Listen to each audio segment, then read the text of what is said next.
கிருபை சமாதானம் உண்டாவதாக. இந்த தியானத்துக்கு உதவியாக ஆதியாகமம் 22ஆம் அதிகாரம் 1-2 வசனங்களை வாசிப்போம். ஆதியாகமம் 22 1-2 வசனங்களை வாசிப்போம்.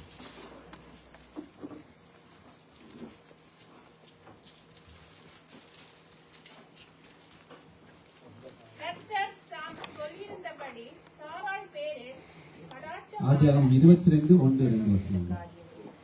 இந்த காரியங்கள் நடந்த பின்பு தேவன் ஆபிரகாமை சோதித்தார்.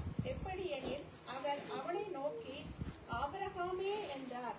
அவன் இதோ அடியேன் என்றார். அப்பொழுது அவர் உன் புத்திரனும் உன் ஏகசுதனும் உன் நேசகுமாரனாகிய ஈசாக்கை நீ இப்பொழுது அழைத்துக் கொண்டு மேரியா தேசத்துக்கு போய் அங்கே நான் உனக்கு குறிக்கும் மலைகள் ஒன்றின் மேல் அவனை தகன பலியாக பலியிடு என்றார். ஆமென். எங்களுடைய ஒவ்வொரு வாழ்க்கையிலும் விசுவாச பரீட்சைகள் வரும், விசுவாச சோதனைகள் வரும், உபத்திரவங்கள், பாடுகள், வேதனைகள், கண்ணீர்கள், துன்பங்கள், துயரங்கள், எத்தனையோ இன்னல்கள் வரும். இப்படி விசுவாச சோதனைகள் வரும்போது அந்த விசுவாச சோதனையிலே நாங்கள் வெற்றி பெற முடியாமல் தடுமாடுகிறோம், திண்டாடுகிறோம். இப்படி விசுவாச சோதனைகளோட வாழ்க்கையில வரும்போது அதில் எப்படி வெற்றி பெற வேண்டும் என்று நாங்கள் நாளை தியானிக்க போகிறோம். ஆபிரகாமுக்கு இப்படி ஒரு விசுவாச பரீட்சை வந்தது. அந்த விசுவாச பரீட்சையிலே ஆபிரகாம் எப்படி வெற்றி பெற்றார் என்பதை பார்க்கும்போது நம்முடைய விசுவாசம் உறுதிப்படுத்தப்படுகின்றது. அந்த வெற்றி ரகசியங்களை நாங்கள் கற்றுக்கொள்ள முடியும்.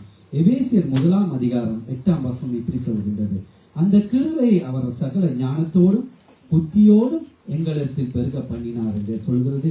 அந்த கிருபை அவர் சகல ஞானத்தோடும் புத்தியோடும் எங்களிடத்தில் பெருக பண்ணினார். இந்த வசனத்தின் அர்த்தம் என்னவென்றால், தேவ கிருபையால் தேவன் என்னையும் உங்களுக்கு தேர்ந்தெடுத்திருக்கிறார், முன்குறித்திருக்கிறார், அவருடைய ரத்தத்தை கொடுத்து மீட்டு இருக்கிறார். அதோடு முடியவில்லை.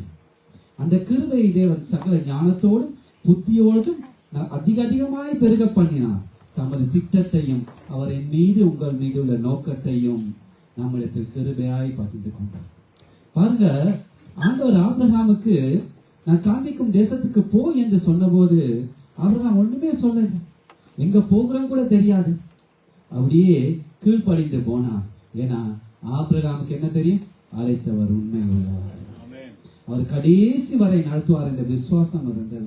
அவர் எல்லாவற்றையும் பார்த்துக் கொள்வார் என்ற விசுவாசம் ஆபிரகாம் உள்ளத்தில் வேரூன்றி இருந்தது. இன்னைக்கு அநேகருக்கு நாங்கள் அப்படிதான், எங்களை அழைத்தவர் உண்மை உள்ளவர் என்பதை மறந்து போகிறோம். அவர் எங்களுடைய வாழ்க்கையில எல்லாமே பார்த்துக் கொள்வார், கடைசி வரை எங்களை நடத்துவார், எல்லா வாழ்க்கையை செய்வார் என்ற அந்த நம்பிக்கை விசுவாசம் எங்களுக்குள்ள இருக்கும். பிள்ளைகளே, பெரிய பெரிய மியூசியங்களுக்கு போயிட்டு பார்த்தா சில வைரம் கற்களை வச்சிருப்பாங்க. அந்த முகப்புகள் எல்லாம் அப்படியே பொலிஷ் பண்ணி அப்படியே ஒளிரும். அதே போல தன் பரிசுத்தவான்களின் வாழ்க்கை வரலாறு பல்வேறு விசுவாசங்களை பிரதிபலிக்கின்றது. இந்த ஆபிரகாமின் விசுவாசத்தை குறித்து நாங்கள் பார்க்க போகிறோம். ஆதியாகமம் 22:1 சொல்லுது, இந்த காரியங்கள் நடந்த பின்பு தேவன் ஆபிரகாமை சோதித்தார். ஆபிரகாமுக்கு ஒரு விசுவாச சோதனை வருது. கேள்வி வரும், மனிதனை தேவன் சோதிப்பாரா? உங்களுக்கு எல்லாம் கேள்வி வருமா? தேவன் மனிதனை சோதிப்பாரா? யாக்கோபு 1:13 எடுத்து வாசிப்போம். இன்றைக்கு அநேகருக்கு இருக்க ஒரு சந்தேகம். யாக்கோபு 1:13,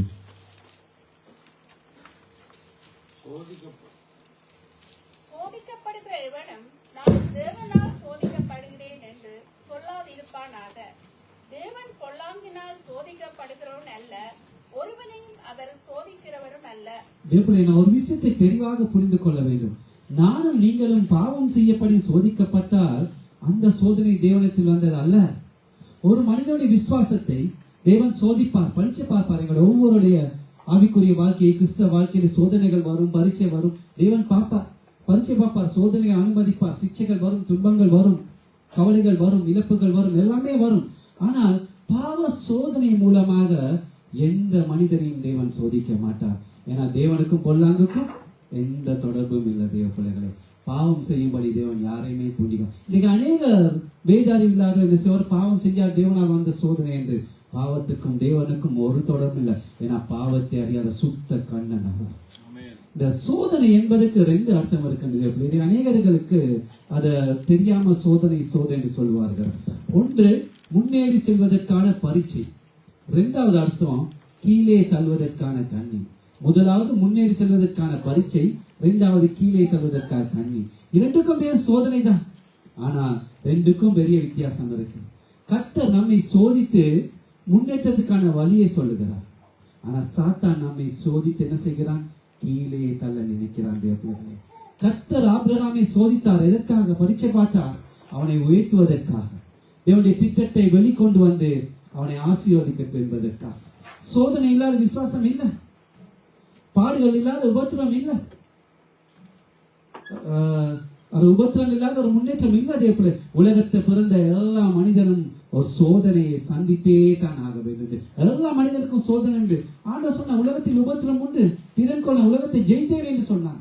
ஆண்டவர் சொல்லாம இருக்கலாமே, உனக்கு உபத்திரமே இல்லை, இந்த கிருபையின் உபதேசங்கள் போல ஆண்டவர் உன்னை ஆசீர்வதிப்பார், வாழாக்கவன் தலையாப்பா இல்ல. ஆண்டவர் சொல்றார், உலகத்தில் பிறந்த ஒவ்வொருவருக்கும் உண்மையாய் வாழ்கிற கிறிஸ்தவனுக்கு உலகத்தில் உபத்திரம் உண்டு, ஆனா திறன் கொள்ள உலகத்தை ஜெயித்தேன் என்று சொல்லுகிறார்.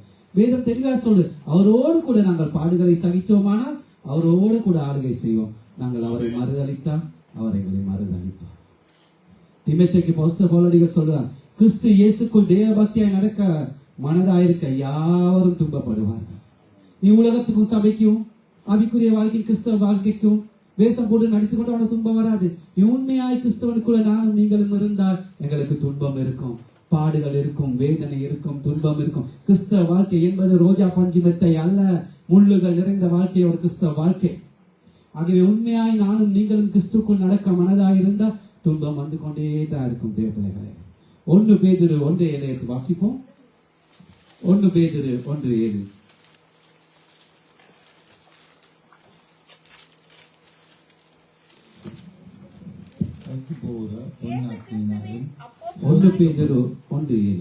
அழிந்து போகிற பொன் அக்னியாலே சோதிக்கப்படும். அதை பார்க்கிறோம். அதிக விலையேறப்பெற்றதாக இருக்க உங்கள் விசுவாசம் சோதிக்கப்பட்டு இயேசு கிறிஸ்து வெளிப்படும் போது உங்களுக்கு புகழ்ச்சியும் கனமும் மகிமையும் உண்டாகும் காணப்படும். நாங்க தங்கத்தை பொண்ணை பயன்படுத்தும் போது அதிக அழுத்தத்தினாலும் தீயினாலும் அழிந்து கிடக்கூடியது. ஆனா நீங்கள் தேவன் மேல் வைத்திருக்க அந்த மெய்யான விசுவாசம், அந்த நம்பிக்கையை அழித்து போக முடியாது. பிள்ளைகள், கடுமையான சோதனைகள், துன்பங்கள், உபத்திரங்கள், பாடுகள், கண்ணீர்கள், வேதனை, இழப்புகள், துன்பங்கள் எல்லாம் இந்த பாதையினூடாக நாங்கள் செல்லும் போது அது எங்களை விசுவாசத்தை இன்னும் அழிப்பதற்காக அல்ல, மாறாக என்ன தெரியுமா? எங்களை விசுவாசத்தை இன்னும் வளர்ப்பதற்காக ஊற்றி வளர்க்கப்படும் உணவாக அமையும். தேவ பிள்ளைகளே, அதான் வேதம் தெளிவாக சொல்லுது. உண்மையான தேவன் மேல் நாங்கள் விசுவாசம் வைத்திருப்போம் ஆனால் எங்களோட ஆவிக்குரிய வாழ்க்கையிலே, இந்த கிறிஸ்தவ வாழ்க்கையிலே எனக்காக ஜீவன் கொடுத்த அந்த ஆண்டவர் மேல உண்மையான நம்பிக்கை நீங்களும் நானும் வைத்திருப்போம் ஆனால் அது எங்களுக்கு என்னத்தான் பாடுகள், வேதனை, துன்பங்கள், துயரங்கள் வந்தாலும் அது எங்கள் விசுவாசத்தை அளிப்பதற்கல்ல, இன்னும் விசுவாசத்தை பெருக்குவதற்காக ஊற்றி கொடுக்கப்படும் உணவு. தேவ பிள்ளைகளே, இந்த உலகத்தில் எந்த மனிதனும் ஒரே நாளில் சந்திக்காத பேரழிவை சந்தித்தவர் யோபு. தன் 7 குமாரர்களையும் 3 குமார்த்திகளை இழக்கிறார். 7000 ஆடுகள், 3000 ஒட்டகங்கள், 500 ஏர்கழுதைகள், 500 கழுதைகள், இப்படி ஏர்மாடுகள், மிருகஜீவன் கிழக்கேற்ற புத்திரர்களிலும் அவர் தான் பெரிய செல்வந்தர். எல்லாமே வேலைக்காரர்கள், பெரிய செல்வசியமானத. கடைசியில் எல்லாத்தையும் இழந்து மேலெல்லாம் கொப்பளம் சொரிக்க கூட பலன் இல்லாமல் சாம்பலை போர்த்தி கொண்டு இருக்கிறார். அந்த நேரம் என்ன சொல்ல முடிந்தது? அவர் என்னை கொண்டு போட்டு விட்டாலும் அவர் மேல் நம்பிக்கையாக இருப்பேன். எப்படி சொல்ல முடிந்தது? அதுதான் அவர் தேவன் மேல் வைத்த நம்பிக்கை. அந்த நம்பிக்கை எல்லாமே ஒரே நாள் இருந்தது. இன்றைக்கு நாங்கள் அநேக சொல்லுவோம், சின்ன பாடுகள் வந்தாலும் யோபு மாதிரி பாடுகள். யோபு மாதிரி யாருக்கு பாடு வந்தது? நான் சொன்னேன், கர்த்தர் கொடுத்தார், கர்த்தர் எடுத்தார், கர்த்தருக்கு ஸ்தோத்திரம். பைத்தியக்காரி போல பேசுகிறார். கர்த்தர் கொடுத்தார், கர்த்தர் எடுத்தார், அவர் என்னை கொண்டு போட்டு விட்டாலும் அவர் மேல் நம்பிக்கையாக இருப்பார். எப்படி சொல்ல முடிந்தது? அவர் கர்த்தரே சார்ந்திருந்தார்.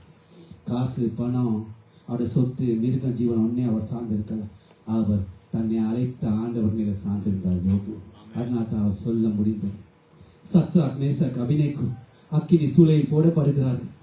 7 மடங்கு என்ன 70 மடங்கு சூடாக்கினாலும் அவருடைய விசுவாசம் உண்மைத்தன்மை சோதிக்கப்பட்டது.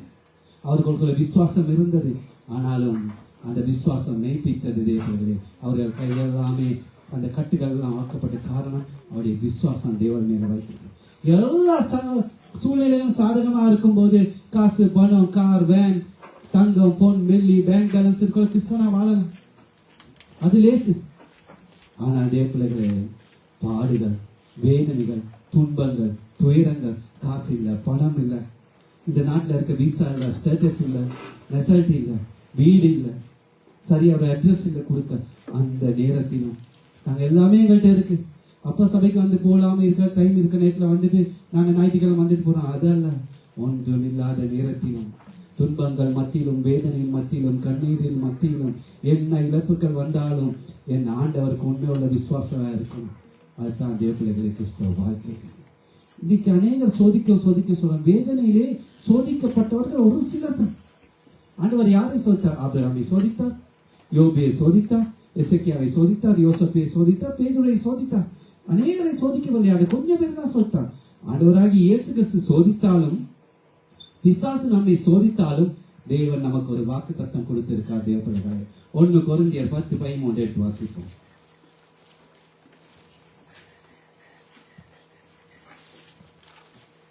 1 கொரிந்தியர் 10:13. மனுஷனுக்கு நேரிடுகிற சோதனை அல்லாமல் வேறே சோதனை உங்களுக்கு நேரிடவில்லை. தேவன் உண்மை உள்ளவராய் இருக்கிறார். உங்கள் திராணிக்கு மேலாக நீங்கள் சோதிக்கப்படுகிறதற்கு அவர் இடம் கொடாமல் சோதனையை தாங்கத்தக்க சோதனையோட கூட அதற்கு தப்பித்துக் கொள்ளுகிறபடியான போக்கையும் உண்டாக்குவார். நான் சந்திக்கிற இந்த சோதனைகள், பரீட்சைகள், கடும் துன்பங்கள், உபத்திரவங்கள், அவமானங்கள், நிந்தைகள் எல்லா மனுஷனுக்கு இருக்கு. எனக்கு மட்டும் சோதனை வருமா? இல்லை உங்களுக்கு மட்டும் வருமா? உலகத்தில் இருப்பது எல்லா மனிதனுக்கு துன்பம், துயரம் எல்லாமே இருக்கு. ஆயினும் தேவன் உண்மை உள்ளவராயிருக்கு. ஆகவே நம்முடைய திராணிக்கு மேலாக சோதிக்கப்படுவதற்கு அவர் இடம் கொடுப்பது. ஆனா ஆண்டவர் சொல்லல, நல்ல விளைக்கணும், அவர்களை சோதனைகள் இருந்து, பரீட்சைகள் இருந்து விடுதலை பண்ணுவதாக ஆண்டவர் எங்கேயும் வேதத்துல சொல்லல. அவர்களை விடுதலை பண்ணுவதாக சொல்லல. ஆனால் அந்த கடுமையை எல்லைக்குள் வைத்திருக்கிறார். அதை வாக்குறுதி அவருக்கு தெரியும், எந்த பிள்ளைக்கு இவ்வளவுதான் சோதனை தாய்க்குள்ள சக்தி இருக்கு, இவ்வளவுதான் இந்த பிள்ளைக்கு நான் அனுமதிப்பேன், இதுக்கு மேல இந்த பிள்ளைக்கு நான் துக்கத்தை கொடுக்க மாட்டேன். ஆண்டவர் அறிந்து இருக்கிறார். தேவர் எங்களை அழைத்தவர், தாயின் கருவியில் உருவாக்க முன்னே அவர் தெரிந்தெடுத்தவர். இந்த தாயின் இந்த கருவிலை உருவாக்கணும், பூமிக்கு எப்போது வரணும், அவர் எங்களுடைய காலங்கள்லாம் அவர் கையில் இருக்கின்றது. அவருக்கு தெரியும், அவர் எங்களை நேசிக்கிறார். அவருக்கு தெரியும், அவர் இந்த பிள்ளைக்கு இதுக்கு மேல தாங்கல துன்பங்கள் அப்படி ஒரு எல்லைக்கு வைத்திருக்கார். அதை தாங்கக்கூடிய சக்தியை ஆண்டவர் கொடுக்கிறார். தேவப்பிள்ளைகளை அதை தாங்கக்கூடிய வலிமை எங்களுக்கு கொடுக்கிறார். அதற்கு தக்கும்படியான போக்கை தான் உண்டாக்குறாரு. அவர் சோதனைகளின் பரீட்சைகளை எங்களை விடுதலையாக்குவதால் ஆண்டவர் வாக்குத்தத்தம் பண்ணவில்லை. இந்த டாக்டர்கள் சின்ன பிள்ளைங்களுக்கு ஊசி போடும்போது அம்மா அப்பா என்ன சொல்லுவாங்க? கொஞ்சம் தாங்கிக்கோ, வலி போயிடும், காய்ச்சல் போயிடும், ஜுரம் போயிடும் சொல்லுவாங்க. அதே போலதான் சோதனைகள், பாடுகள், வேதனை, துன்பங்கள், கண்ணீர்கள் எல்லாம் வந்தாலும் தேவ பிள்ளைகளை அதை சகிக்கும் போது தேவர்கள் உண்மையான அந்த ஆறுதலை, தேறுதலை, சமாதானத்தை நாங்கள் உணரலாம். தேவ பிள்ளைகளை ஆபிரகாமை கர்த்தர் எவ்வாறு சோதிக்கிறார் என்று பார்ப்போம். திருப்பி 22:2 வாசிப்போம். ஆதியாகமம் 22:2. அப்பொழுது அவர், உன் புத்திரனும் ஏக சுதனும் உன் நேசகுமாரனாகிய ஈசாக்கை நீ இப்பொழுது அழைத்துக் கொண்டு மேரியா தேசத்துக்கு போய் அங்கே நான் உனக்கு குறிக்கும் மலைகள் ஒன்றின் மேல் அவனை தகன பலியாக பலியிடு என்றார். நம்முடைய ஆண்டவரை பாருங்களே, ஒரே வார்த்தையை சொல்லி இருக்காங்க, ஈசாக்கை பலியிடு என்றார். உன் மகனை பலியிடு என்று நம்முடைய ஆண்டவர் சொல்லி இருக்கிறாங்க. என்ன சொல்லுகிறார்? உன் புத்திரனும் உன் ஏகசுதனும் உன் நேசகுமாரனும் என்று தகப்பனின் உள்ளத்தை தூண்டி விடுகிறார். அந்த நேசத்தை தூண்டுகிறார், பாசத்தை தூண்டுகிறார். அதுக்கப்புறம் சொல்கிறார், நீ மோரியா தேசத்தில் நான் காண்பிக்கும் மலையிலே பலியிடு என்றார். இது ஏன் பழி சேர்த்து சொல்கிறார் என்றால், அது கல்வாரி பலிக்கு நிகழாட்டமா இருக்க வேண்டிய பிள்ளைகளை, தன் ஒரே பேரான குமாரனை ஆண்டவராகி இயேசு கிறிஸ்து எனக்காக, உங்களுக்காக, எங்களுடைய பாவங்களை மீட்பதற்காக அர்ப்பணித்த அந்த பிதாவுடைய உள்ளம் எவ்வளவு வேதப்பட்டிருக்கும். தன் ஒரே பேரான குமாரனை, தன் செல்ல பிள்ளையை எனக்காக உங்களுக்காக கொடுக்கும் போது, அவர் எனக்காக உங்களுக்காக அத்தனை பாடுகள், அவமானங்கள், நிந்தைகள் பட்டு தன் கடைசி ரொட்ட சிலுவையிலே ஜீவனை விடும்போது பிதா எவ்வளோ வேதனைப்பட்டிருப்பார். அந்த அவருடைய சிநேகிதன் ஆபிரகாம் அந்த வேதனையை அறிந்து கொள்ள வேண்டும் என்றார். இயேசு கிறிஸ்து பிதாவின் மடியிலிருந்து ஒரே பேரான குமாரன், ஏகசுதன், பிதாவின் மடியில் இருந்தவர். நீதிமொழிகள் 8:30 சொல்லு, நான் அவர் அருகே செல்ல பிள்ளையா இருந்தேன், நித்தம் அவருடைய மனமகிழ்ச்சியா இருந்தது, எப்போதும் அவர் சமூகத்தில் களி கூர்ந்தேன், அவருடைய பூலோகத்தில் சந்தோஷப்பட்டு மருமக்களை மகிழ்ந்து கொண்டு இயேசு கிறிஸ்து பற்றி சொல்லியிருக்கின்றார். கர்த்தருடைய செல்ல பிள்ளையாக ஆண்டவராகி இயேசு கிறிஸ்து சிலுவையிலே ரத்தம் சிந்தி எங்களுக்காக, உங்களுக்காக, இந்த முழு உலகத்துக்காக பாவ நிவாரண பலியை ஒப்பு கொடுத்தார். அதான் சொல்றார், நான் ஒரே பேரான குமாரனை விசுவாசிக்கிறனை விடும் அவன் கெட்டு போவாப்ப நித்தியம் அடையும்படி இவ்வளவாய் தந்தது அன்பு கூறுகிறார். பாருங்க, ஆண்டவர் பார்க்கிறார். தன் ஒரே மகனை பலிபீடத்தில் கிடைக்க ஆபிரகாம் முன் வருவானா, இல்லாட்டி மறுதளிப்பானா, மகனை எனக்கு கொடுப்பானா, அல்லது மகனுக்கு பதிலாக ஆடை பலியிட்டு போய்விடுவானா? ஆண்டவர் அறிய பிரியப்பட்டார். முகலாய சக்கரவர்த்தி பாபர் தன் மகள் ஈனதின் வியாதிப்பட்டிருந்த போது உலக பெருமான ஒரு அரசன் என் ஜீவனை எடுத்துக்கொண்டு என் மகளை சுகமாக்கினார். உலக பெருமான தகப்பனின் அன்பு. சில நேரம் ஆபிரகாம் கூட ஆண்டவரை கேட்டுக்கலாம், என் ஜீவனை எடுத்துக்கொண்டு ஈசாக்கை காப்பாற்றும் என்று வேண்டியிருக்காங்க. எங்களுக்கு தெரியாது. இந்த ஈசாக்குக்காகத்தான் 75 வயது முதல் 100 வயது வரை 25 வருடங்கள் காத்திருந்து பெற்ற மகன் அல்லவா? உன் சந்ததியை வானத்தின் நட்சத்திரங்களை போல பெருக பண்ணுவேன் என்று வாக்கு கொடுத்தார் அல்லவா? இப்போ ஈசாக்கை பலியிட சொல்லுகிறார். என்ன நேரிடும்? ஆண்டவர் ஏன் இப்படி சொல்லுகிறார்? கர்த்தர் எத்தனை முறை வேதத்திலே ஆபிரகாம் அன்போடு பேசியிருக்கார்? 10 முறை பேசியிருக்கிறார். ஆனா இப்போது சொல்வது எவ்வளவு கொடுமை பாருங்க. பெத்த தாப்பன் சொல்லுகிறார், மகனை பலியிடு என்று.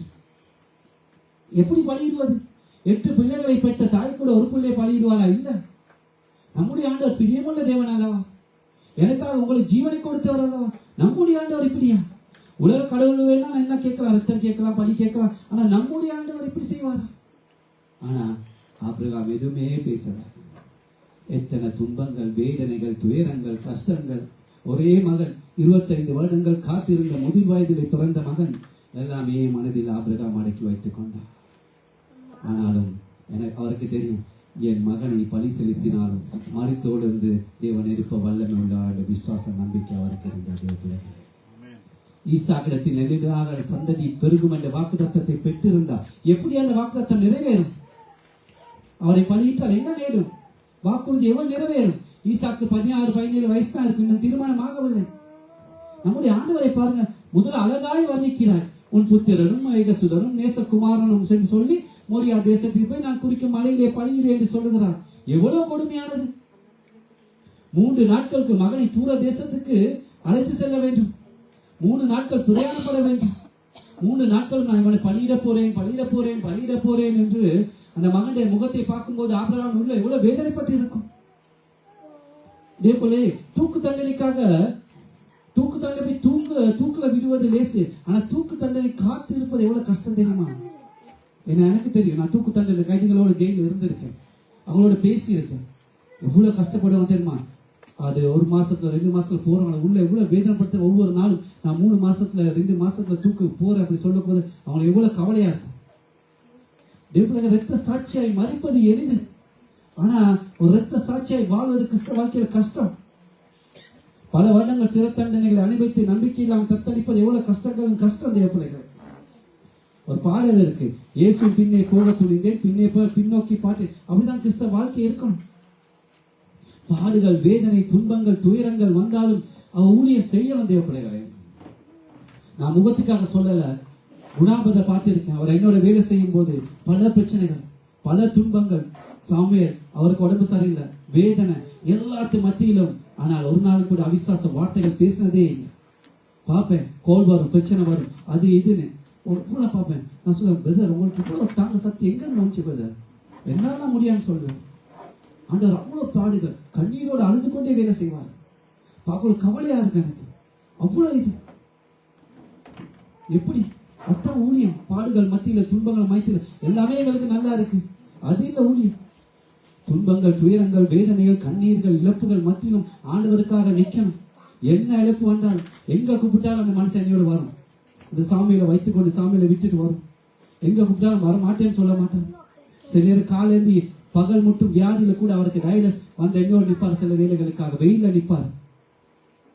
அதுதான் ஊழியம். ஊழியத்துக்காக, ஆண்டவருக்காக. அவர் சொல்ல, பிரதர் நான் வரல, நான் வீட்டுல இருக்கேன், நீங்க போங்க. இல்ல, எல்லா துன்பங்கள் மத்தியும் வருவார். அதுதான் ஊழியம். ஆண்டவருக்காக நிற்கிறேன். வியட்நாம் சிறையிலே ஆண்டவர் கிறிஸ்துவ சுவிசேஷம் அறிவித்த ஒரு மனிதன், அவனுக்கு அவ்வளவு பாடுகள், வேதனை, துன்பங்கள், துயரங்கள். அவன் ஆண்டவரை மறுதளிப்பான், தடுமாறியது உள்ளம். நான் பின்வாங்கி விடுவனோ உள்ளம் கலங்கியது. அப்போதான் அவருக்கு ஆண்டவருடைய வார்த்தை வந்தது. எபிரியர் 10:38.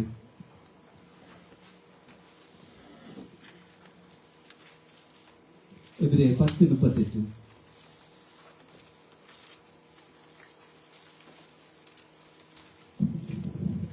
விசுவாசத்தினாலே நீதிமான் பிழைப்பான். பின்வாங்கி போவானால் அவன் மேல் என் ஆத்மா பிரியமாயிருக்கிறார். விசுவாசத்தினாலே நீதிமான் பிழைப்பான், பின்வாங்கி போவானானால் அவன் மேல் என் ஆத்மா பிரியமாயிராது என்கிறார். ஆம்டைய பிள்ளைகளே, எங்களுடைய விசுவாச சோதனைகள், பரீட்சைகள், துன்பங்கள் எல்லாம் வரும்போது விசுவாசத்தினால் நீதிமான் பிழைப்பான் என்ற வாக்கு தத்தத்தை பிடித்துக் கொண்டு வாக்குறுதியை மதிக்கிற ஒரு கிறிஸ்தவ வாழ்க்கையை நானும் நீங்களும் வாழணும். இது தான் பாதுகாப்பான வாழ்க்கை. தேவன் விசுவாசத்தினால் நீதிமான் பிழைப்பான், அது எங்கள் உள்ளத்துல இருக்கணும். இப்படி ஆபிரகாம் விசுவாச சோதனையை வெற்றி பெற்றார். இரண்டாவது, ஆதியாகமம் 22:3 வாசிப்போம். ஆபிரகாம் ஆதியாகமம் 22:3.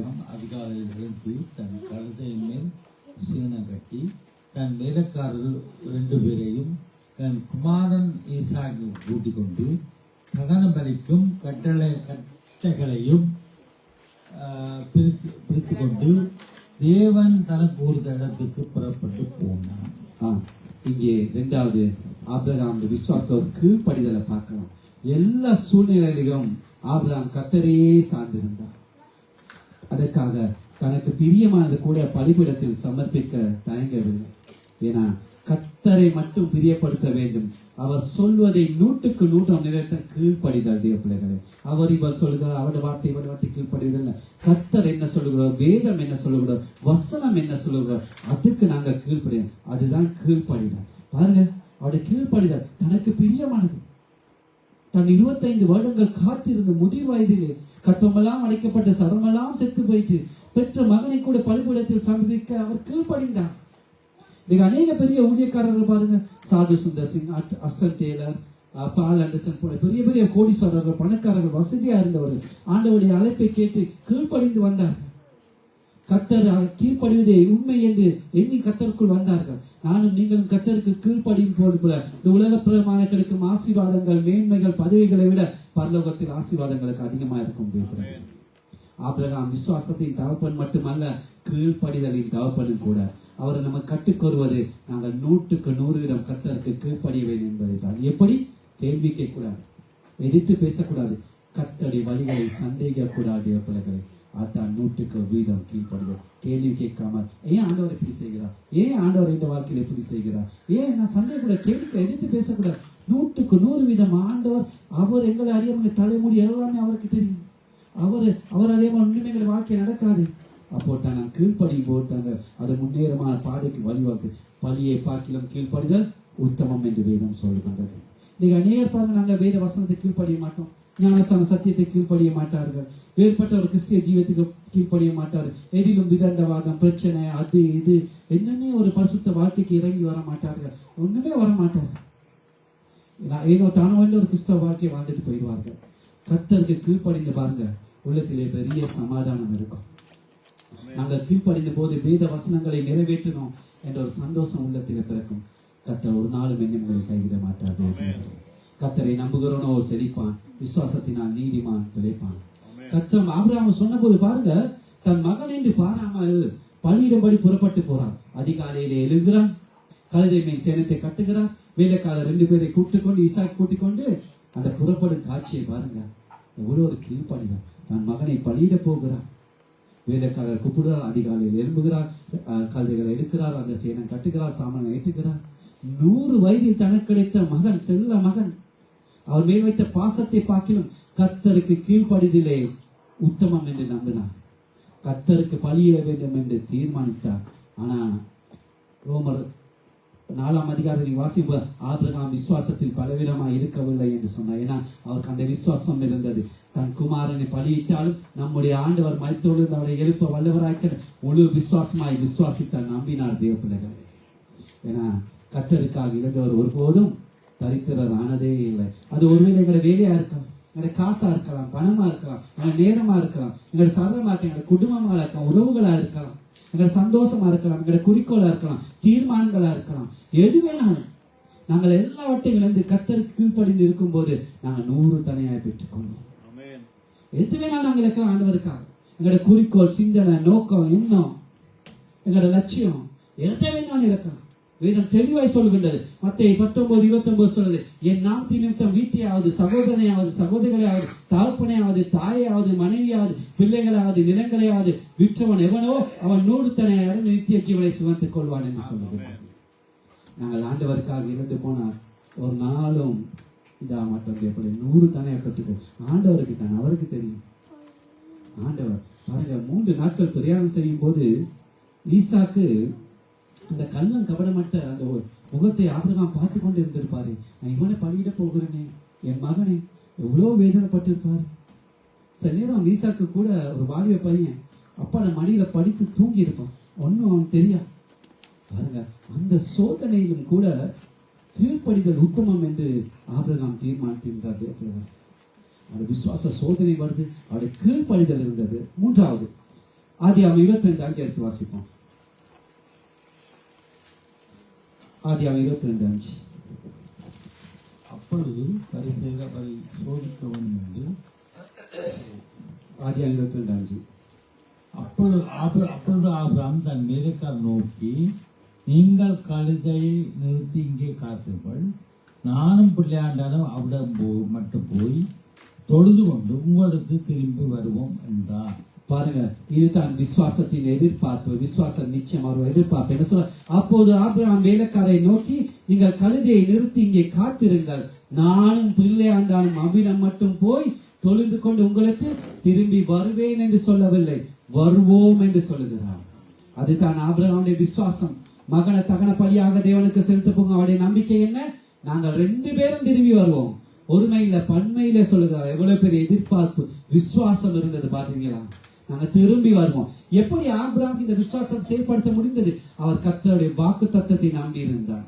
அவருடைய கர்த்தருடைய வார்த்தை மேலே, வாக்கு தத்தத்தை மேலே சார்ந்து இருந்தார். ஈசாக்கிடத்தில் ஒரு சந்ததி விளங்கும் என்று கர்த்தர் ஏற்கனவே வாக்குத்தத்தம் பண்ணி இருந்தார். ஏன்னா அவருக்கு தெரியும், கர்த்தர் பொய் இருக்க மனுஷனும் அல்ல, மனமான மனுபுத்திரன் அல்ல. அவர் சொல்லியும் செய்யாதிருப்பாரோ, வசனத்தை நிறைவேற்றாதிருப்பாரோ. மனுஷன் மாறலாம், நாங்க நம்பி இருக்கவர் எல்லாம் மாறலாம், ஆனால் ஆண்டவருடைய வார்த்தை ஒருபோதும் மாறாது. அந்த விசுவாசம் இருந்தது, அந்த எதிர்பார்ப்பு இருந்தது. என் மகனை நான் பலியிட்டாலும் ஆண்டவர் உயிரோடு இருப்பார் என்ற நம்பிக்கை, விசுவாசம் அவருக்குள் இருந்தது. அதுதான் ஆண்டவர் மேல எதிர்பார்ப்பு. நாங்க மனுஷன் நம்பலாம், மனுஷனை எதிர்பார்க்கலாம், அவன் கைவிட்டுருவான். உறவுகள், மனைவியா இருக்கலாம், கணவனா இருக்கலாம், பிள்ளைகளை எல்லாமே எங்களை கைவிட்டுவாங்க. ஆனா யார் கைவிட்டாலும் கைவிடாத நம்முடைய ஆண்டவர். கர்த்தர் எங்களுக்கு ஒரு வாக்கு தத்தம் கொடுத்திருந்தால் அதை பரிபூர்ணமாய் நாங்கள் சார்ந்து கொள்ளணும். அவருடைய வாக்கு தத்தம் கிறிஸ்துக்குள் ஆம் என்றும் ஆமே என்றும் இருக்கும். வானம் பூமி ஒளிந்து போகும், என் தேவனுடைய வார்த்தைகள் ஒருபோதும் ஒளிந்து போவதில்லை. பாருங்க, எபிரேயர் நிருபத்துல ஈசாக்கினத்தின் சந்ததி விளங்கும் என்று அவரோடு சொல்லித்தபடி இப்படி வாக்குத்தத்தை பெற்று அவன் மரித்து வந்து தேவன் எழுப்ப வல்லா இருக்கார் என்று எண்ணி தனக்கு 100 ஒரே பேரனாகிய பலியாக ஒப்புக் கொடுத்தார். மரித்து வந்து அவனை பாவனை திரும்ப பெற்றுக் கொண்டார் என்று வேதம் சொல்லுகின்றது. ஆண்டவர் ஆபிரகாம் பாருங்க, தன்னுடைய வேலைக்காரனை மலை அடிவாரத்தில் நிறுத்தி வைத்து போகிறார். ஏன் கூட்டி போகல? கூட்டி போயிருக்கலாமே, உதவிட்டாரு. மலை மட்டும் அவங்க எல்லாம் ஏற்றி கொண்டு வந்திருப்பாங்களே, கூட்டிட்டு போகல. எத்தனை பேர் சிந்தித்துருங்க? ஏன்னா வேலைக்காரங்களுக்கு ஆண்டவருடைய பாதைகள் கொடுத்து வெளிச்சம் இல்லை. சில நேரம் ஆபிரகாம் ஈசாக்கை பலியிடும் போது அந்த வேலைக்காரர்கள் தடுத்து இருப்பாங்க, தேவனுடைய திட்டத்தை நிறைவேற்றாமல் போயிருக்கு. ஏன்னா அவங்களுக்கு தேவனுடைய வெளிச்சத்துக்கு பாதை இல்லை, வெளிச்ச கண்கள் இல்லை. அதான் மலை அடிவாரத்தில் வேலைக்காரர்களை விட்டு போகிறார்கள். இந்த சம்பவம் நடக்கும்போது ஆபிரகாமுக்கு 116 வயசு இருக்கு வேத வர்ணர்கள் நிர்ணயிச்சிருக்கார்கள். ஆகவே அந்த வயதிலும் ஒரு உறுதியை பார்க்கலாம், ஒரு கீழ்ப்படிதலை பார்க்கலாம், ஒரு விசுவாசத்தை பார்க்கலாம். ஆகவே எப்படி ஆபிரகாம் அந்த மலை அடிவாரத்திலே வேலைக்காரை விட்டு போன போல ஆண்டவருடைய அந்த இணைப்பிரியாத விலை மதிப்பெற்ற அந்த எல்லையற்ற கைமாறுக்காத அன்பை விட்டு என்னை உங்களை பிரிக்கிற எல்லா காரியங்களையும் தேவப்படங்களை நாங்கள் விட்டுவிட வேண்டும். எது இடையா இருக்கிறோம், ஆண்டோட அன்பை எங்களை பிரிக்கிற என்ன காரியமா இருக்கலாம் தேவப்படங்கள் ஒரு தீர்மானத்தோட பிரதிஷ்டை செய்து அப்படியே விடுத்து, எப்படி அந்த வேலைக்காரனை மலை அடிவாரத்தை விட்டுட்டு போனாரோ அப்படியே நாங்கள் விட்டு விடணும் தேவப்படங்கள். வாக்கு தத்துவத்தை மட்டும் பிடித்துக் கொண்டு சரியான எதிர்பார்ப்போடு நாங்கள் முன்னோக்கி செல்லணும். ஆகிய அவருக்கு ஒரு விசுவாச சோதனை வருது. அந்த விசுவாச சோதனை கீழ்ப்படிந்திருந்தது, அது ஒரு எதிர்பார்ப்பு இருந்தது. அடுத்தது 22:6 ஆதியாகமம். ஆபிரகாம் தகனபலியின் கட்டைகளை எடுத்து தன் குமாரனாகிய ஈசாக்கு மேல் வைத்து தன் கையிலே நெருப்பையும் கத்தியையும் எடுத்துக்கொண்டான். இருவரும் கூடி போனார்கள். பாருங்க, அடுத்த விசுவாசம் கிரியை இல்லாத விசுவாசம் செத்தது. ஆபிரகாம் விசுவாசத்தை கிரியை செய்த பார்க்கலாம். வேலைக்காரர் சுமந்து கொண்டு வந்த விதைகளை ஈசாக் மேல ஏற்றுகிறார். நெருப்பையும் கத்தியும் தன் கையில் எடுக்கிறார். இனி வேலைக்காரன் கழுதையும் நம்பி பிரயோஜனம் இல்லை, தானே விசுவாசத்தை கிரியை செய்ய வேண்டும் என்று உணர்ந்தார். அதுக்குரிய ஜீவியத்தில் நானும் நீங்கள் முன்னேறி செல்வது வேண்டுமானால் ஒரு தீர்மானம். வெறும் விசுவாசம் மட்டும் நீங்க அநேகர்கள் விசுவாசம் மட்டும் கிரியை செய்ய மாட்டோம். சபைக்கு வருவோம், போவோம், ஒன்றும் செய்ய மாட்டோம். கிரியை ஆனா கிரியை அவசியம் தேவைப்பட. ஒரு தீர்மானத்தை உறுதியோட கிரியை அவசியம். இன்னைக்கு அநேகம் தீர்மானம், இன்னைக்கு நான் அது செய்ய மாட்டேன், இது செய்ய மாட்டேன், சினிமா பார்க்க மாட்டேன், குடிக்க மாட்டேன், சிகரெட் குடிக்க மாட்டேன், உண்மைக்கு ஆண்டவருக்காக ஊழியம் செய்வேன், ஆண்டவருக்காக இந்த வாழ்க்கையை அர்ப்பணிப்பேன், நேரத்தை கொடுப்பேன், ஜெபிப்பேன், எல்லாம் செய்வோம். ஆனா நேரம் வரும்போது பார்த்துக்கொள்வோம். ஒரு சிலர் சொல்லுவாங்க, நான் ஊழியம் செய்ய அழைச்ச ஆண்டவர் எங்களை அழைக்கும் போது நான் பார்த்துக்கொள்வோம். இப்படிப்பட்ட ஒரு ஆழமான கிறிஸ்திய ஜீவியத்துக்கு ஒரு நாள் நிறைஞ்சு வரமாட்டார்கள். அன்பானவர்களே, எங்களுடைய விசுவாசமும் எங்களுக்கு பரிசுத்தத்தை கனத்தையும் மகிமையும் கொண்டு வர வேணாம். விசுவாசத்தை கிரியை செய்யணும். விசுவாசம் மட்டும் போது அது கிரியை இருக்கணும். உங்களோட வாழ்க்கையில அனுதினமும் ஜெபிக்கணும், வேதம் வாசிக்கணும், உபவாசிக்கணும், ஜெபிக்கணும், சபைக்கு வரணும், ஊழியர்கள் செய்யணும், தேவனுக்காக அர்ப்பணிக்கணும், தேவனுக்காக கொடுக்கணும். எங்கள் விசுவாசத்தை கண்டு ஆண்டவர் நிச்சயமா எங்களை பலனளிப்பார். பாருங்க, ஈசாக்கு அந்த கட்டுகளை சுமந்து கொண்டு மொரியா மலைக்கு ஏறியது. ஆண்டவராகிய இயேசு கிறிஸ்து அந்த கொல்கத்தா மலைக்கு அந்த பாரமான சிலுவையை சுமந்து கொண்டு ஏறியதுக்கு நிகழாட்டமா இருக்கிறது. ஆபிரகாம் தன் கையிலே அக்கினியையும் எடுத்துக்கொண்டு போனது பரிசுத்தாவின் அக்கினா ஞானஸ்தானம் கொடுப்பதற்கு அடையாளமா இருக்கிறது. யார் யார் ஆண்டவராகிய இயேசு கிறிஸ்து சிலுவை பலியை உண்மையா ஏற்றுக்கொண்டு அது உண்மையா இரத்தத்திலே கழுவப்படுகிறார்களோ அவர்களுக்கு அக்கினி அபிஷேகம் காத்து கொண்டு இருக்கிறது. பாருங்க, அந்த மொரியா மலைக்கு ஏறிக்கொண்டு ஈசாக்கு தகப்பனை பார்த்து சொல்கிறார், அப்பா கட்டை இருக்கு, நெருப்பு இருக்கு, தகன பலிக்கு ஆடுங்கப்பா. எப்படி இருக்கும் தகப்பனுடைய உள்ளம், எப்படி கஷ்டப்பட்டு இருப்பார் ஆபிரகாம். அந்த வார்த்தை ஆபிரகாமுடைய உள்ளத்தை சுக்குநூறு அடைந்திருக்குமே. அதுக்கு ஆபிரகாம் என்ன சொல்றார், என் மகனே, தேவன் நமக்கு ஆட்டுக்குட்டியை பார்த்துக் கொள்வான். அந்த இடத்துக்கு என்ன யெகோவாயிரே என்று பாருங்க, கர்த்தருடைய பருவத்தில் பார்த்துக் கொள்ளப்படும். எங்களுடைய வாழ்க்கையில எல்லாமே தேவன் பார்த்துக் கொள்வார். இன்றைக்கு ஆபிரகாம் விசுவாசம் நானும் நீங்க நிற்கிறோம். அந்த விசுவாசத்தில் கிரிய அவசியம் தேவப்பிள்ளைங்க. நிச்சயமா எங்களை ஒவ்வொருவருக்கும் கிரிய அவசியம். நாங்கள் விசுவாசம் கிரிய இல்லாத விசுவாசம் செத்ததுன்னு சொல்லுவாங்க. அதே விசுவாசத்தோட நான் கிரிய செய்யணும். கடைசியாக ஆதியாகமம் 22:12. அப்பொழுது அவர் பிள்ளையாண்டான் மேல் உன் கையை போடாதே, அவனுக்கு ஒன்றும் செய்யாதே, நீ அவனை உன் புத்திரன் என்றும் உன் ஏகசுதன் என்றும் பாராமல் எனக்காக ஒப்புக் கொடுத்தபடியினால் நீ தேவனுக்கு பயப்படுகிறவன் என்று இப்பொழுது அறிந்திருக்கிறேன் என்றார். ஆமென். பிள்ளைகளே, இதுதான் விசுவாசத்தின் வெற்றி. அப்போது அவர் பிள்ளையாண்டன் மேல் உன் கையை போடாதே, அவனுக்கு ஒன்றும் செய்யாதே, நீ அவனை புத்திரன் என்றும் உன் ஏகசூதன் என்றும் பாராமல் எனக்கு ஒப்புக்கொண்ட நீ எனக்கு தேவனுக்கு பயப்பட இப்போது அறிந்திருக்கிறேன். இதுதான் விசுவாசத்தின் வெற்றி, விசுவாசத்தின் பலாபலம். விசுவாசம் ஆபிரகாமுக்கு கொடுத்த பரிசு. ஈசாக்குக்கு அது பெரிய விடுதலையாக இருக்கும். ஆனா ஈசாக்கு கீழ்ப்படிதலின் மகன் மட்டுமல்ல, தேவப்பிள்ளைகள் எப்படி தகப்பனை கீழ்ப்படினான். ஆண்டவராகிய இயேசு கிறிஸ்து முன்வடையாளமா இருக்கிறார் ஈசாக்கு. அதுவரை பரலோகத்தில் தேவனுடைய சித்தத்தை ஆபிரகாம் மட்டும்தான் கேட்டு செயல்பட்டு கொண்டார். முதல் முறையாக பரலோகத்தில் தேவனுடைய சத்தத்தை ஈசாக்கு கேட்கிறார். எத்தனை மகிழ்ச்சியாக இருக்கும் ஈசாக்கு. ஆபிரகாம் ஈசாக்கை அதை விட்டு அப்படியே கையை ஓங்கும் போது பரலோகத்து சத்தம் கூப்பிட்டு சொல்கின்றது, ஆபிரகாமே, பிள்ளையாண்டான் கையை போடாதே, அவனுக்கு ஒன்றும் செய்யாதே.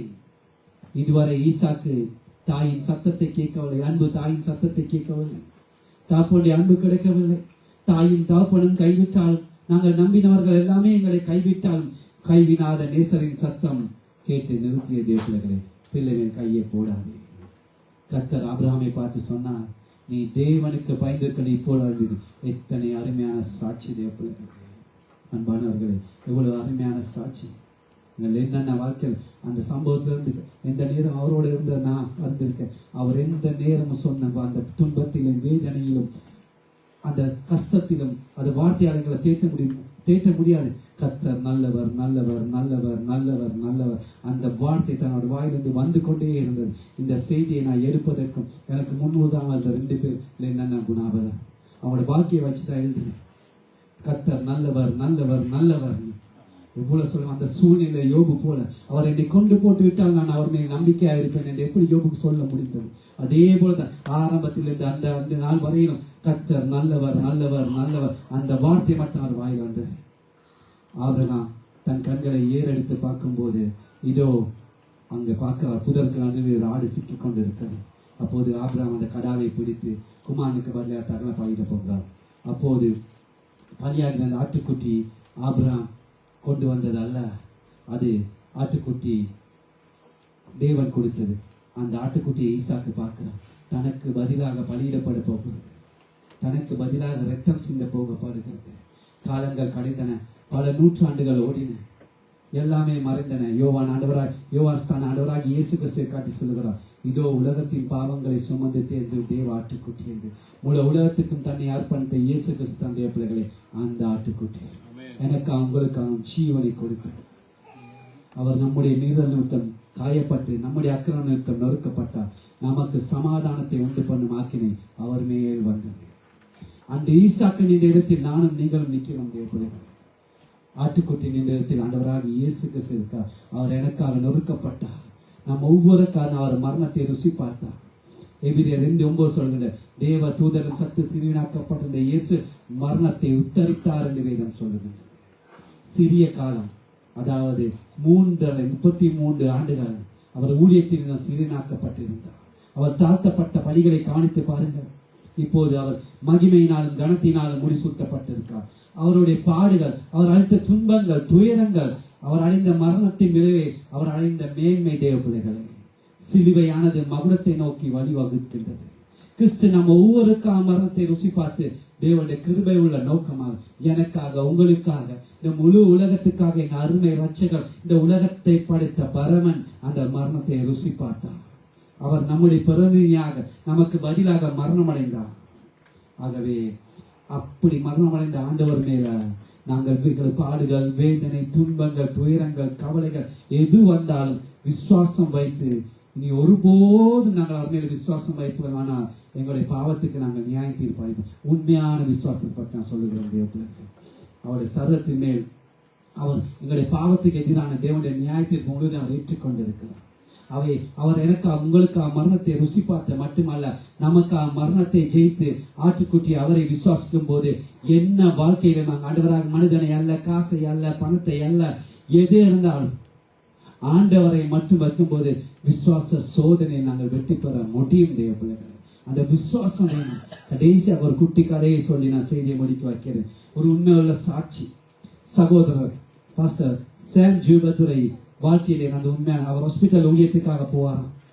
ஹாஸ்பிட்டல் ஊழியத்துக்கு போகும்போது ஒரு கேன்சர் வியாதி வந்து 11 வயது மகன் பக்கத்தில் இருப்பார். இவர் போயிட்டு அவனுக்கு பைபிளை பத்தி சொல்லுவாராம், ஆண்டவரை பத்தி சொல்லுவாராம். அவன் ஆண்டவரை ஏற்றுக்கொண்டு சுவிசேஷங்கள்லாம் சொல்லுவாராம். சின்ன சின்ன பரிசு போடுவார். அன்னைக்கு ஒரு நாள் போனாராம். போற நேரம் மறுநாள் அவனுடைய பர்த்டே. சாம்ஜர் ஐயா பரிசு பொருட்கள் சாப்பாடு எல்லாம் வாங்கிக்கொண்டு போனாராம். அவனை பார்க்க தேடுறாராம். பக்கத்துல கட்டில இருக்கவன்ட்ட கேட்கிறாராம். அவர் இல்லை, அந்த மகன் இறந்து போயிட்டான். அப்போது அந்த பக்கத்து கட்டில இருக்கவர் கேட்கிறாராம். அவர் சொன்னான், நேற்று இரவு ஐயா அவர் இறந்து போயிட்டாரு. அப்போ அவர் அந்த பக்கத்தில் இருக்கவன் சொன்னாராம். அப்போ கடைசியாக டாக்டர் வந்து அவனோட கைகளை பிடிச்சி கேட்டார், உனக்கு நான் என்ன செய்யணும், அவனோட கடைசி ஆசை நான் உனக்கு என்ன வாங்கி தரணும்? அந்த மகன் சொன்னானா, அந்த இறக்கும் தருவாயிலே நீங்கள் ஆண்டவராகி இயேசு கிறிஸ்துவை ஏற்றுக்கொள்ள வேண்டும். அவன் சொன்னானா, நான் சந்தோஷத்தோட ஏசப்பாட்ட போகிறேன். எனக்கு 11 வயசு, 11 பேர் ஏசப்பாக்காக நான் சம்பாதிச்சிருக்கேன். நான் 10 பேர் சம்பாதிச்சிட்டேன். நீங்களும் இயேசு கிறிஸ்துவை அந்த ஹாஸ்பிட்டல் அவன் இருக்கும்போது 10 ஆத்மாக்களை வழி நடத்தியிருக்கான். கடைசியாக டாக்டர் சொன்னாராம், எனக்கு சந்தோஷம், எனக்கு 11 வயசு, நீங்களும் இயேசு கிறிஸ்துவை ஏற்றுக்கொண்டால் நான் 11 ஆத்மாக்களை ஆண்டவருக்காக சந்தோஷத்தோடு ஆசைப்பட்ட போவேன் என்று கண்களை மூடினான். அப்படியே சாம்ஜோத்ரையா உட்டைந்து ஆணைக்கை விழுந்து அழுந்து செலுத்தார். அந்த 11 வயசு வாலிபன், அந்த சிறு பிள்ளைக்கு எவ்வளவு பெரிய விசுவாசம். அது போலதான் எங்களுடைய வாழ்க்கையில எதையும் இல்லை, ஆண்டவர் மேல விசுவாசம் வைப்போம். ஆண்டவர் எல்லாவற்றையும் எங்களுக்காக செய்வார், எங்களுக்காக வழக்காக யுத்தம் செய்வார், எல்லாமே செய்வார். அவரை நம்பினர் அவர் ஒருபோதும் வெட்கப்பட செய்வார். அவரை முகத்தை நோக்கி பார்த்தவர்கள் ஒருபோதும் வெட்கப்படுவதில்லை. பிரகாசம் அடைவார் தேவ பிள்ளைகளை. அங்கே என்ன பாடுகள், வேதனை, துன்பங்கள் வந்தாலும் ஆண்டவரை நோக்கி எங்கள் விசுவாச சோதனைகள் வரும்போது தேவ பிள்ளைகளை ஆண்டவருக்கு கீழ்ப்படைந்து ஒரு எதிர்பார்ப்போடு கிரியை செய்யும் போது நிச்சயமாய் அந்த பலாபலனை நாங்கள் பெற்றுக்கொள்ளும். தேவத்தான் உங்கள் ஒவ்வொரு ஆசீர்வதிப்பார்கள். ஆமென்.